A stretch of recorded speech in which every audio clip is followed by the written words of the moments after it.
Bowlen, basketbal of rugby? Welke communicatiestijl herken jij in gesprekken?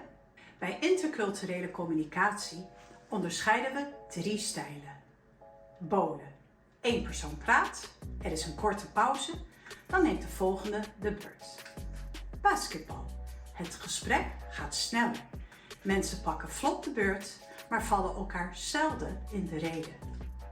Rugby. Het tempo is hoog, pauzes zijn zeldzaam en mensen vallen elkaar vaak in de rede. Herken je dit? Mijn tip? Wees bewust van je eigen stijl en dat je gesprekspartner een andere stijl kan hebben. Kun jij je aanpassen? En kun je tegelijkertijd geen oordeel hebben? Traag, chaotisch of ongeïnteresseerd? Dit was weer een tip van de Business English Trainer.